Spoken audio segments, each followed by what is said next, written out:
अस्सलामु अलैकुम वरहमतुल्लाहि वबरकातुहू रब्बि इश्रह ली सदरी वयस्सिर ली अमरी वहलुल उक़दतम मिन लिसानी यफ़क़हू क़ौली रब्बना ज़िदना इल्मा अल्लाहुम्मा फ़क़्हिना फ़िद्दीन अल्लाहुम्मा इन्नी अस्अलुका इल्मन नाफ़िअन व अमलन मुतक़ब्बलन व रिज़्क़न तय्यिबा आमीन।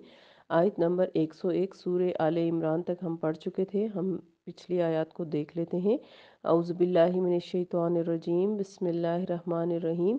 कुल या अहलल किताबी लिमा तसुद्दूना अन सबीलिल्लाहि मन आमन तबगूनहा इवजन व अंतुम शुहदा वमल्लाहु बिगाफिलिन अम्मा तामलून। कहो ए अहले किताब, जो शख्स ईमान लाता है तुम उससे अल्लाह की राह से क्यों रोकते हो? तुम उस राह में कजी तलाश करते हो, हालांकि तुम खुद इसके राह रास्त होने के गवाह हो, और जो हरकतें तुम कर रहे हो अल्लाह उनसे बेखबर नहीं। ए ईमान वालो, अगर तुम अहले किताब के एक गिरोह की बात मान लोगे तो ये तुम्हारे ईमान लाने के बाद तुम्हें काफिर बना के छोड़ेंगे। और तुम कुफर कर भी कैसे सकते हो जबकि तुम पर अल्लाह की आयत पढ़ी जाती हैं और अल्लाह का रसूल तुम्हारे दरमियान मौजूद है। और जो शख्स अल्लाह का दामन मजबूती से थाम लेगा वह ज़रूर राह रास्त तक पहुँच जाएगा। आज की आयत नंबर 102। या अय्युहल्लज़ीना आमनुत्तकुल्लाहा हक्का तुकातिही वला तमूतुन्ना इल्ला व अंतुम मुस्लिमून। ए ईमान वालो, अल्लाह से ऐसे डरो जैसे इससे डरने का हक है, और तुम्हें मौत नहीं आनी चाहिए मगर इस हाल में कि तुम मुसलमान हो। इसका मतलब ये है कि किसी मुसलमान पर किसी वक्त भी कोई ऐसा लम्हा नहीं आना चाहिए कि वो अल्लाह के खौफ से गाफिल हो, क्योंकि मौत का वक्त का किसी को इल्म नहीं होता। इसलिए अल्लाह से डरने का हक है। और अल्लाह से डरने का ऐसा ही हक होना चाहिए कि जिन जिन अवामिर का उसने हुक्म दिया, यानी जो जो करने के काम उसने हमें कहे हैं, और जिन नवाही से रोका है, यानी जिन चीज़ों के करने से हमें मना किया गया है, उन्हें ठीक ठीक बर वक्त बजा लाया जाए। अब ये ज़ाहिर है कि दुनियावी धंधों में मशगूल रहकर इतनी एहतियात मलहूज़ रखना बसा औक़ात मुश्किल हो जाती है। चुनाचे जब ये आयत नाजिल हुई तो सहाबा कराम बहुत घबराए और अर्ज़ किया कि इस कदर एहतियात कैसे मुमकिन हो सकती है। उस वक्त सूरह तगाबुन की ये आयत नाजिल हुई, फ़त्तकुल्लाह मस्ततअतुम। सूरह तगाबुन की आयत नंबर 16 है, यानी मुमकिन हद तक अल्लाह से डरते रहो, जितना मुमकिन हो सके उतना हमें अल्लाह से डरना चाहिए। मसलन आप देखें कि आप ज़िंदगी में रोज़मर्रा में जो काम करते हैं, बात ही सबसे अहम जो चीज़ होती है बात करना। किसी के बारे में बात करते वक्त हमें एहतियात बरतनी चाहिए कि हम कोई भी ऐसी बात किसी के पीठ पीछे ना कहें जो हम उसके मुंह पर नहीं कह सकते। इसी तरह देन लेन देन में एहतियात बरतना, और बहुत सारी चीज़ें हैं, इन सब चीज़ों में हमें एहतियात बरतनी चाहिए। ये मतलब है इसका कि अल्लाह ताला से डरते रहो, और तुम्हें इस साल में मौत आनी चाहिए कि तुम मुसलमान हो। ज़ाहिर है कि अगर कोई गलत काम करते हुए, अल्लाह की नाफरमानी करते हुए हमें मौत आ जाएगी तो फिर तो खुदा न खास्ता, अल्लाह माफ़ रखे, नाउज़ुबिल्लाह, इंसान का जो अंजाम है वो गलत हो जाएगा। इसलिए हर वक्त अल्लाह से डरते रहना चाहिए। अगली आयत देख लेते हैं, आयत नंबर 102। वतसिमू बिहब्लिल्लाहि जमियन वला तफर्रकू वज़कुरू निअमतल्लाहि अलैकुम इज़ कुंतुम अअदाअन फ़अल्लफ़ बैन क़ुलूबिकुम फ़अस्बहतुम बिनिअमतिही इख़वाना वकुंतुम अला शफ़ा खुफ़रतिम मिनन नारि फ़अनक़ज़कुम मिन्हा कज़ालिक युबय्यिनुल्लाहु लकुम आयातिही लअल्लकुम तहतदून। और अल्लाह की रस्सी को मजबूती से थाम लो और तफरके में न पड़ो, और अल्लाह की इस नेमत को याद करो जो उसने तुम पर उस वक्त की जब तुम एक दूसरे के दुश्मन थे। फिर अल्लाह ने तुम्हारे दिलों में उल्फत डाल दी तो तुम इसकी मेहरबानी से भाई भाई बन गए, और तुम तो आग के किनारे के गड़े पर खड़े थे कि अल्लाह ने तुम्हें इससे बचा लिया। अल्लाह ताला इसी अंदाज से तुम्हारी खातिर अपनी निशानियां बयान करता है ताकि तुम राह रास्त पा सको। इस आयत में सबसे पहली बात तो नोट करने की ये है कि अल्लाह की रस्सी को मजबूती से थाम रहो और तफरके में ना पड़ो। तो फ़िरकाबाज़ी की ममानियत की गई है कि अल्लाह की रस्सी से मुराद अल्लाह का दीन है या किताब और सुन्नत का अहकामात हैं। अल्लाह की रस्सी इसलिए कहा गया कि यही वो रिश्ता है जो तमाम अहले ईमान का अल्लाह से ताल्लुक़ कायम कर रखता है। اور دوسری طرف اہل ایمان کو ایک دوسرے سے مربوط بنانا ہے۔ کتاب و سنت کے احکام پر سختی سے عمل پیرا ہونے سے اس بات کا امکان ہی نہیں رہتا کہ مسلمانوں میں اختلافات، انتشار یا عداوت پیدا ہو سکے۔ لہٰذا مسلمانوں کو چاہیے کہ اپنی تمام تر توجہ دینی تعلیمات پر مرکوز رکھیں اور فروعی مسائل میں الجھ کر امت مسلمہ میں انتشار پیدا کر کے فرقہ بندیوں سے پرہیز کریں۔ فروعی مسائل سے مراد یہ ہے کہ چھوٹے چھوٹے ایسے مسائل جن سے عقیدہ جو ہے وہ خراب نہ ہوتا ہو، ان مسائل کی وجہ سے آپس میں، یعنی آپ دیکھیں کہ سب لوگ اللہ کو تو مانتے ہیں، اللہ ہی کی عبادت کرتے ہیں، نماز بھی اسی کے لیے پڑھتے ہیں، تو ایسی چھوٹی چھوٹی باتوں میں الجھ کر کہ دوسرے مسلمانوں پر طرح طرح کے فتوے لگا دینا، امت مسلمہ میں فرقہ بندیاں بنانا، یہ ان چیزوں سے ہمیں بچنا چاہیے۔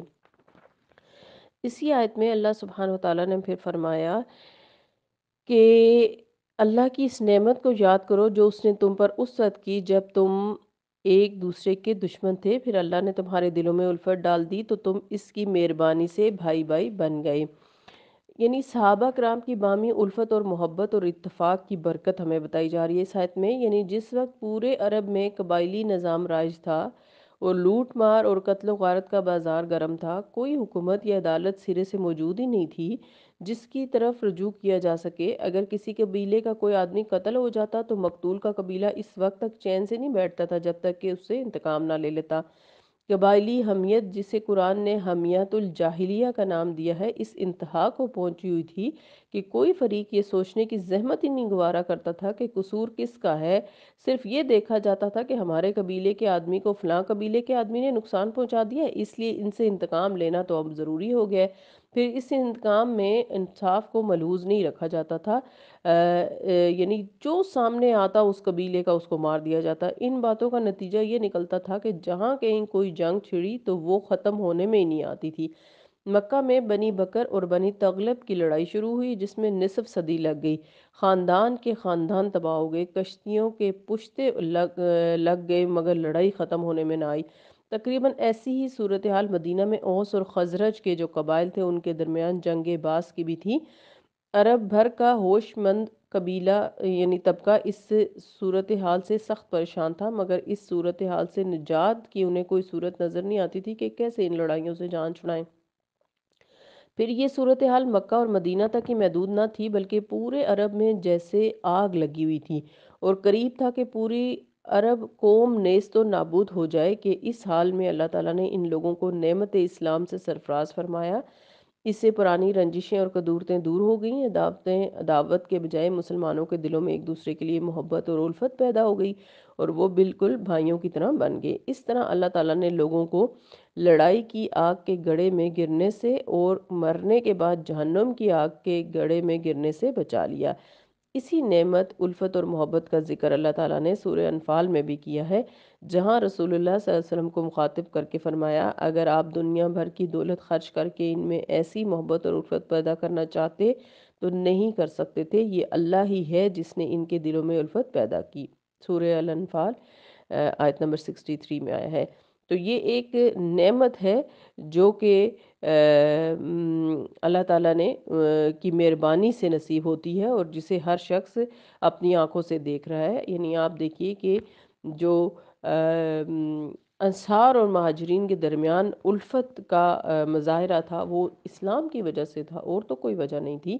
اور آج بھی جو لوگ دین کے اندر آ چکے ہیں، باقاعدہ طور پہ دین میں آ چکے ہیں اپنے ایمان کی تجدید کر کے، وہ جانتے ہیں کہ آج بھی ایمان کے رشتوں سے آگے کوئی رشتہ نہیں ہے۔ بے شک اللہ تعالیٰ نے ہمارے سگے خونی رشتوں کو زیادہ حقوق دیے ہیں، لیکن دلی رشتہ جو ہے وہ جیسا ایمان کا رشتہ ہوتا ہے ایسا کوئی اور رشتہ ہو نہیں سکتا، اور ایمان کے رشتے اتنے پیارے ہوتے ہیں کہ انسان ان کے لیے سب کچھ کرنے کے لیے تیار ہو جاتا ہے۔ تو یہاں اس آیت کے اندر ایمانی رشتوں کی بات کی گئی ہے۔ کذالک یبین اللہ لکم آیاتہ لعلکم تہتدون، اسی اللہ تعالیٰ اسی انداز سے تمہاری خاطر اپنی نشانیاں بیان کرتا ہے تاکہ تم راہ راست پا سکو۔ تو اب ان آیات میں ہم نے جو پڑھا اس کو ہم نے ذہن نشین کرنا ہے کہ ایک تو छुपे में, ज़ाहिर में, चलते फिरते, उठते बैठते अल्लाह ताला से अल्लाह का तक़वा इख्तियार करना है और अल्लाह से डरते हुए ज़िंदगी गुज़ारनी है। दूसरी बात जो हमने पढ़ी कि अल्लाह की रस्सी को मज़बूती से थामना है, यानी अल्लाह ताला के दीन को, कुरान और सुन्नत को मज़बूती से थामना है। तीसरी बात ये कि अल्लाह की नेमत को याद रखना है कि उसकी इस दीन की नेमत की वजह से उम्मत मुस्लिमा यकजहत है। उम्मत मुस्लिमा को आपस में मोहब्बत करनी चाहिए। छोटी-छोटी बातों को लेकर आपस में फ़िरका बंदियाँ और एक दूसरे पे कुफ़र और मुनाफ़िक के फ़तवे नहीं लगाने चाहिए। हर मुसलमान की इज़्ज़त और एहतराम करना दूसरे मुसलमान पर फ़र्ज़ है और अल्लाह ताला ने ये चीज़ नबी सल्लल्लाहु अलैहि वसल्लम के ज़रिए, दीन इस्लाम के ज़रिए सहाबा कराम को अता की थी, तो हमें भी इस चीज़ को मलहूज़ रखना चाहिए और अपने साथी मुसलमान, चाहे वो हमारे पड़ोस में हैं, हमारे साथ काम करने वाले हैं, पढ़ने वाले हैं, जैसे भी हैं, हमारे घर के अफराद हैं, बाहर के अफराद हैं, सबकी इज़्ज़त को महफूज़ रखना चाहिए और सबको बहैसियत मुसलमान इज़्ज़त और तकरीम देनी चाहिए।